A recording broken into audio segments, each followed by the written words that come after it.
जय हिंद दोस्तों, स्वागत है आप सभी का एक बार फिर से अहम टेक्नोलॉजी में। दोस्तों, इस वीडियो में हम बात करने वाले हैं ओ लेवल M1R5 का chapter 1 information technology tools and network basics के कुछ इंपॉर्टेंट लॉन्ग क्वेश्चन जो ओ लेवल एग्जाम में कई बार पूछे जा चुके हैं और ये क्वेश्चन रिपीट होते रहते हैं। आप सबकी भी डिमांड थी दोस्तों कि सर लॉन्ग क्वेश्चन की वीडियो बना दीजिए, तो भाई इस वीडियो में 4 से 5 क्वेश्चन मैं आपको बताऊंगा जो ओ लेवल एग्ज़ाम में बार बार पूछे जाते हैं। ये मोस्ट इंपॉर्टेंट क्वेश्चन है भाई, ठीक है। ध्यान से आपको देखना है। अगर आप चाहें तो स्क्रीनशॉट ले सकते हैं, बाद में भी आप इसका रिवीजन कर सकते हैं। जैसा आप चाहें ऐसा आप याद कर सकते हैं। सबसे पहला जो हमारा क्वेश्चन है दोस्तों, वो है प्राइमरी मेमोरी और सेकेंडरी मेमोरी में क्या अंतर है। विभिन्न प्रकार के प्राइमरी और सेकेंडरी मेमोरी डिवाइस को संक्षेप में समझाइए। तो आपको 5 नंबर में क्वेश्चन मिलेगा, आपको एक्सप्लेन करना होगा प्राइमरी मेमोरी और सेकेंडरी मेमोरी को, ठीक है भाई। इंग्लिश मीडियम वाले इंग्लिश में भी भाई मैनेज कर सकते हैं। What is the difference between primary memory and secondary memory, ठीक है। तो इनमें अंतर क्या है, इसके टाइप्स क्या है, वही मैं आपको इस वीडियो में बताने वाला हूँ। सबसे पहले हम इनमें अंतर समझ लेते हैं कि दोनों में अंतर क्या है। देखिए, प्राइमरी मेमोरी कंप्यूटर की इंटरनल मेमोरी होती है। पहला पॉइंट आपका यह है। इसी तरीके से आपको एग्जाम में लिखना है कॉलम बना के, आपको पूरे नंबर मिलते हैं भाई, ठीक है। इसी लैंग्वेज में जितनी भी आसान भाषा में आप एग्जामिनर को समझा सकते हैं उतनी आसान भाषा में आप अपना आंसर लिखिए, आपको दोस्तों पूरे नंबर मिलते हैं फिर। इसी के बाद इसमें सेकेंडरी मेमोरी में हमारा पॉइंट क्या है। जबकि सेकेंडरी मेमोरी क्या होती है, एक एक्सटर्नल मेमोरी होती है। प्राइमरी मेमोरी इंटरनल मेमोरी होती है और सेकेंडरी मेमोरी कैसी होती है, एक्सटर्नल मेमोरी होती है भाई। ये हो गया हमारा पहला पॉइंट। दूसरा पॉइंट हमारा है प्राइमरी मेमोरी सेकेंडरी मेमोरी की तुलना में महंगी होती है। भाई जो प्राइमरी मेमोरी होती है वो कैसी होती है, महंगी होती है। किसकी तुलना में, सेकेंडरी मेमोरी की तुलना में ये महंगी होती है। जबकि यह मेमोरी सस्ती होती है। कौन सी मेमोरी, सेकेंडरी मेमोरी सस्ती मेमोरी होती है। तीसरा पॉइंट हमारा है प्राइमरी मेमोरी में प्राइमरी मेमोरी फास्ट होती है। भाई जब ये महंगी होगी तो ये फास्ट भी होगी, ठीक है। तो ये कैसी होती है, ये फास्ट मेमोरी होती है। जबकि सेकेंडरी मेमोरी कैसी होती है, स्लो होती है। कौन सी होती है, स्लो मेमोरी होती है। फोर्थ पॉइंट हमारा है प्राइमरी मेमोरी आमतौर पर वोलेटाइल होती है। ये सबसे फेमस क्वेश्चन है भाई, ओ लेवल में पूछा जाता है एमसीक्यू में कि कौन सी मेमोरी वोलेटाइल होती है और कौन सी नॉन वोलेटाइल होती है, यानी कौन सी स्थिर होती है और कौन सी स्थिर होती है। तो जो आपकी रैम होती है भाई, रैंडम एक्सेस मेमोरी, ये आपकी वोलेटाइल होती है। और जो रोम होती है, रीड ओनली मेमोरी, ये आपकी कैसी होती है भाई, नॉन वोलेटाइल होती है, ठीक है। कैसी होती है भाई, नॉन वोलेटाइल होती है। इस क्वेश्चन को आप ध्यान में रखना। क्वेश्चन नंबर 5 हमारा है प्राइमरी मेमोरी की स्टोरेज क्षमता कम होती है। जो इसकी स्टोरेज होती है दोस्तों, क्षमता, वो कैसी होती है, वो कम होती है। पांचवा पॉइंट क्या है भाई हमारा, प्राइमरी मेमोरी की स्टोरेज कैसी होती है, इसकी स्टोरेज क्षमता कम होती है। जबकि सेकेंडरी मेमोरी की स्टोरेज क्षमता अधिक होती है। ये इसमें अंतर होता है। 5 पॉइंट मैंने आपको बताए, आपको इसी तरीके से कॉलम बना के एग्जाम में लिखना होगा पॉइंट टू पॉइंट, ठीक है भाई। अब समझ लेते हैं थोड़ा रैम रोम के बारे में। ये प्राइमरी मेमोरी होती है। रैंडम एक्सेस मेमोरी रैम का फुल फॉर्म होता है। रैम एक हार्डवेयर डिवाइस है जो कंप्यूटर के मदरबोर्ड पर लगी होती है। कहाँ पर लगी होती है, मदरबोर्ड पर लगी होती है। यह कंप्यूटर की प्राइमरी मेमोरी होती है। यह अस्थायी मेमोरी होती है। कैसी होती है, वोलेटाइल मेमोरी होती है, अस्थायी मेमोरी होती है। अर्थात इसमें स्टोर डाटा कंप्यूटर बंद होने पर डिलीट हो जाता है, जिसको आप दोबारा से प्राप्त नहीं कर सकते, दोबारा से आप उसको रिस्टोर नहीं कर सकते, ठीक है भाई। इसकी उसके बाद है हमारा रोम, रीड ओनली मेमोरी, इसकी फुल फॉर्म होती है। दोनों की फुल फॉर्म इंपॉर्टेंट है, आपको याद होनी चाहिए। रोम का पूरा नाम रीड ओनली मेमोरी है। यह कंप्यूटर की प्राइमरी मेमोरी होती है। यह एक नॉन वोलेटाइल मेमोरी होती है भाई। कैसी होती है, ये नॉन वोलेटाइल होती है, स्थिर मेमोरी इसको हम बोलते हैं भाई, ठीक है। कौन सी होती है ये, नॉन वोलेटाइल और स्थिर, इसको हम बोलते हैं। इसमें कंप्यूटर को स्टार्ट करने वाले प्राथमिक प्रोग्राम एवं सेटिंग यानी basic input output system BIOS होती है। उसके बाद है हमारा हार्ड डिस्क, की सेकेंडरी मेमोरी के अंतर्गत आती है। हार्ड डिस्क का विकास कंप्यूटर में डाटा को स्टोर करने के लिए किया गया था। आजकल इसका प्रयोग कंप्यूटर से आगे बढ़कर कई क्षेत्रों में हो रहा है, जैसे digital video recorder, digital camera आदि। हार्ड डिस्क में डाटा को स्टोर करने की क्षमता बहुत अधिक होती है भाई। कैसी होती है, बहुत अधिक होती है। हमने अभी पॉइंट 5 में ऊपर पढ़ा था कि सेकेंडरी मेमोरी की स्टोरेज क्षमता अधिक होती है। तो ये हार्ड डिस्क कैसी होती है भाई, हमारी सेकेंडरी स्टोरेज, सेकेंडरी मेमोरी के अंतर्गत ही आती है। फिर है हमारा कम्पैक्ट डिस्क। उसके बाद है भाई हमारा कॉम्पैक्ट डिस्क। ये भी कैसी होती है, सेकेंडरी मेमोरी होती है। सीडी या कॉम्पैक्ट डिस्क विशेष प्रकार की डिस्क होती है। जिस पर डाटा एक ही बार राइट किया जाता है, एक ही बार लिखा जाता है और फिर उसे कई बार रीड किया जाता है, पढ़ा जाता है। ठीक है, उसके बाद क्वेश्चन नंबर 2 में आप देखिए क्या है, वेरी इंपॉर्टेंट क्वेश्चन है भैया, इस बार आने के इसके पूरे पूरे चांस है। ठीक है, कंपाइलर, इंटरप्रेटर और असेंबलर के कार्य को समझाइए। 5 नंबर में क्वेश्चन आ सकता है। कंपाइलर क्या होता है, सबसे पहले हम ये समझ लेते हैं। कंपाइलर एक सिस्टम सॉफ्टवेयर है। क्या है भाई? सिस्टम सॉफ्टवेयर है। यह एक ट्रांसलेटर होता है जो हाई लेवल लैंग्वेज के प्रोग्राम को मशीन लैंग्वेज में बदलता है, कन्वर्ट करता है। ये क्वेश्चन एमसीक्यू में आता है कि हाई लेवल लैंग्वेज को मशीन लैंग्वेज में बदला जाता है किसके द्वारा? तो वहाँ पे होता है कंपाइलर, इंटरप्रेटर, असेंबलर। तो इसका आंसर हो जाएगा भाई क्या? कंपाइलर के द्वारा उसको कन्वर्ट किया जाता है, बदला जाता है। कंपाइलर पूरे प्रोग्राम को एक साथ मशीन कोड में बदल देता है भाई। ठीक है, हाई लेवल लैंग्वेज के प्रोग्राम को मशीन लैंग्वेज में बदलता है, एक साथ बदल देता है पूरे को। उसके बाद है हमारा इंटरप्रेटर। इंटरप्रेटर क्या है जी? इंटरप्रेटर भी क्या है? एक सिस्टम सॉफ्टवेयर है। यह एक ट्रांसलेटर होता है ये भी, जो हाई लेवल लैंग्वेज के प्रोग्राम को मशीन लैंग्वेज में बदलता है। यह कोड को लाइन बाय लाइन लैंग्वेज में बदलता है और उसको रन करके उसके परिणाम को तुरंत डिस्प्ले करता है। यह कंपाइलर से धीमा होता है भाई। कैसा होता है? कंपाइलर से धीमा होता है। जिस तरीके से, जिस तेज़ी से, जिस स्पीड से कंपाइलर काम करता है उस तरीके से इंटरप्रेटर नहीं करता, उससे ये धीमा होता है। तीसरा है हमारा असेंबलर। असेंबलर क्या है जी? असेंबलर एक सिस्टम सॉफ्टवेयर है। ये भी क्या है? एक सिस्टम सॉफ्टवेयर है। यह एक ट्रांसलेटर होता है जो असेंबली लैंग्वेज के प्रोग्राम को मशीन लैंग्वेज में बदलता है। किसके? असेंबली लैंग्वेज के। जो ऊपर हमने देखा वो किस लैंग्वेज को बदल रहे थे भाई? हाई लेवल लैंग्वेज को। लेकिन ये असेंबली लैंग्वेज के प्रोग्राम को मशीन लैंग्वेज में बदलता है और मशीन लैंग्वेज को असेंबली लैंग्वेज में बदलने का काम कौन करता है? असेंबलर करता है। क्वेश्चन नंबर 2 हमारे कंप्लीट हो गए। तीसरा क्वेश्चन क्या है भाई? कंप्यूटर सिस्टम का एक आंतरिक आरेख तैयार करें तथा विभिन्न घटकों के उपयोग की संक्षेप में व्याख्या करें।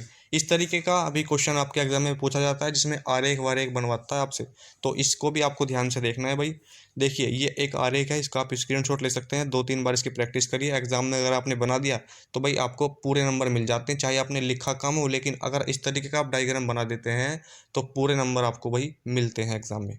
तो ये है सीपीयू हमारा, ये है हमारी मेमोरी यूनिट। इससे डेटा किस में गया भाई? कंट्रोल यूनिट में गया। कंट्रोल यूनिट से डाटा किस में गया? एएलयू में गया। ठीक है, और उसके बाद सेकेंडरी स्टोरेज में जाता है और फिर से कहाँ जाता है? कंट्रोल यूनिट में। इधर से इनपुट डिवाइस आपकी आती है और कंट्रोल यूनिट में आने के बाद सीधा आउटपुट आपको प्रदान करता है। तो इस तरीके का भी आप डायग्राम अपने एग्जाम में बना सकते हैं। कंप्यूटर के प्रमुख घटक क्या हैं वो अब हम देख लेते हैं। सबसे पहला जो घटक है वो है हमारा सीपीयू, सेंट्रल प्रोसेसिंग यूनिट इसकी फुल फॉर्म है। इसकी फुल फॉर्म भी काफ़ी इंपॉर्टेंट है, इसको आप याद रखिएगा। सीपीयू का पूरा नाम सेंट्रल प्रोसेसिंग यूनिट है। यह जहाँ से भाई मैं पढ़ रहा हूँ साथ साथ आप देखते चलिएगा। यह कंप्यूटर का दिमाग होता है, इसको कंप्यूटर का दिमाग बोलते हैं। कंप्यूटर का ब्रेन इसको बोला जाता है सीपीयू को। सीपीयू का काम निर्देशों अथवा यानी इंस्ट्रक्शन अथवा प्रोग्रामों को एग्जीक्यूट करना होता है। CPU CU arithmetic logic unit यानी एएलयू और एमयू से मिलकर बना है। एमयू का मतलब होता है भाई मेमोरी यूनिट। ठीक है, मेमोरी यूनिट क्या है भाई? मेमोरी यूनिट किसी भी निर्देश यानी इंस्ट्रक्शन और सूचना अथवा परिणामों को या रिजल्ट को स्टोर करके रखना मेमोरी कहलाता है। जो भी हमारा जो परिणाम है, जो भी हमारा रिजल्ट है, उसको स्टोर करता है कौन? मेमोरी में स्टोर होता है। इसको ही हम क्या कहते हैं? मेमोरी कहते हैं। मुख्य रूप से मेमोरी 2 प्रकार की होती है, प्राइमरी मेमोरी और सेकेंडरी मेमोरी, जो मैंने अभी आपको ऊपर समझाया। ठीक है भाई। उसके बाद है हमारा इनपुट डिवाइस। इनपुट डिवाइस वे डिवाइस होते हैं जिनका प्रयोग कंप्यूटर में डाटा तथा निर्देशों को इनपुट रूप में देने के लिए किया जाता है। कंप्यूटर में कई तरह के इनपुट डिवाइस का उपयोग होता है, जैसे कीबोर्ड हो गया, माउस हो गया, scanner, OMR, OCR, MICR, light pen, joystick. ये सब कैसे हैं आपके? ये सब आपके इनपुट डिवाइस हैं भाई। कैसे हैं? इनपुट डिवाइस हैं। एमसीक्यू में अगर पूछ ले कि कीबोर्ड क्या है, माउस क्या है, जो 2021 में एग्जाम हुआ था उसमें पूछा था कि इनपुट डिवाइस का उदाहरण है, तो उसमें था कीबोर्ड, ऑप्शन में था आपके। ठीक है भाई, तो ये आपका इनपुट डिवाइस हो जाएगा कीबोर्ड। ठीक है भाई। ओएमआर, ओसीआर और एमआईसीआर, इन तीनों की फुल फॉर्म इंपॉर्टेंट है, आपको याद होनी चाहिए। ओएमआर की फुल फॉर्म होती है ऑप्टिकल मार्क रीडर, ओसीआर की होती है ऑप्टिकल कैरेक्टर रीडर और एमआईसीआर की होती है मैग्नेटिक इंक कैरेक्टर रीडर। ठीक है, तो इन तीनों की फुल फॉर्म आपको याद होनी चाहिए। आउटपुट डिवाइस क्या होती हैं, इनमें भी आप देख सकते हैं। क्वेश्चन इस तरीके से भी आ सकता है कि आउटपुट और इनपुट में अंतर क्या है। कंप्यूटर में आउटपुट डिवाइस एक हार्डवेयर कंपोनेंट है जिसका प्रयोग कंप्यूटर से आउटपुट प्राप्त करने के लिए किया जाता है। और आउटपुट भी दोस्तों 2 तरीके का होता है, सॉफ्ट आउटपुट और हार्ड कॉपी में जो आउटपुट निकलता है उसको। जैसे आप किसी चीज़ का प्रिंट निकालते हैं तो उसको हार्ड कॉपी बोलते हैं, हार्ड कॉपी प्रिंट। और अगर आपके लैपटॉप में है, आप उसका प्रीव्यू देख रहे हैं उस प्रिंट का, तो वो कैसा कहलाता है भाई? सॉफ्ट कॉपी आउटपुट कहलाता है। कंप्यूटर के द्वारा कई अलग अलग तरह का आउटपुट जनरेट होता है, जिसको प्राप्त करने के लिए कई अलग अलग तरह के आउटपुट डिवाइस का प्रयोग किया जाता है। जैसे मॉनिटर हो गया, प्रिंटर हो गया, प्लॉटर हो गया या आपका स्पीकर हो गया। ये सभी कैसे होते हैं? आउटपुट डिवाइस के उदाहरण है।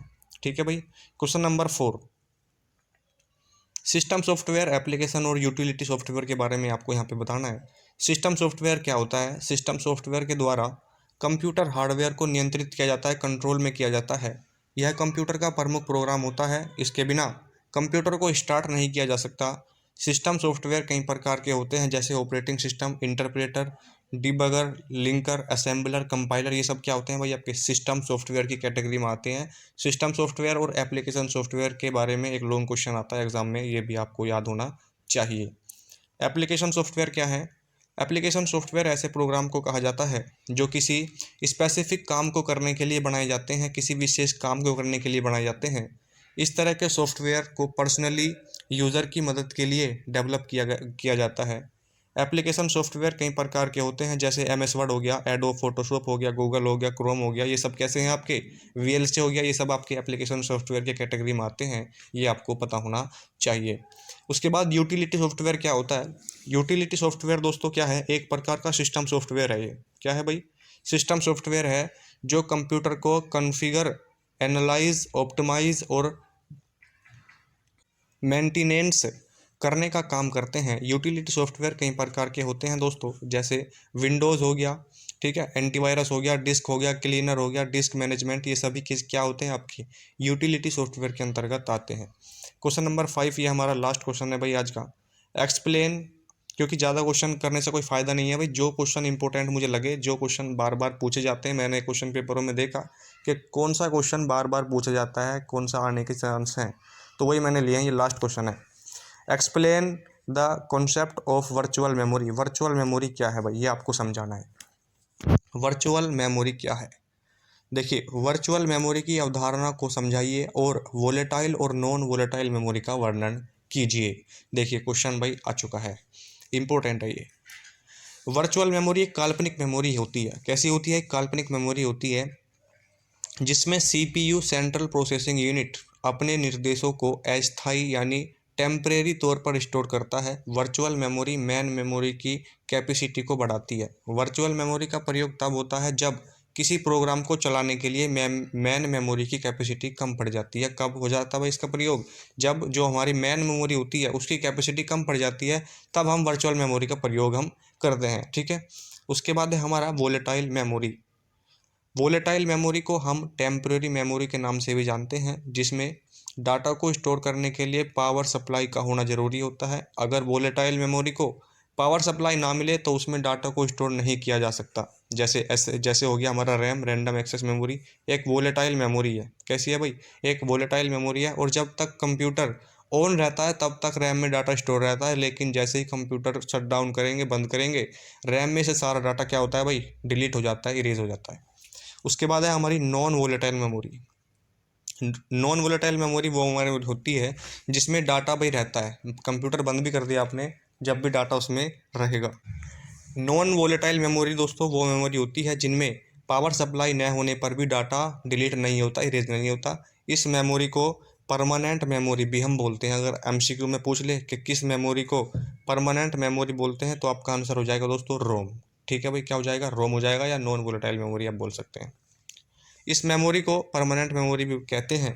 नॉन वोलेटाइल मेमोरी में जो डाटा रहता है वो परमानेंट रहता है जब तक कि हम उस डाटा को खुद से डिलीट ना करें।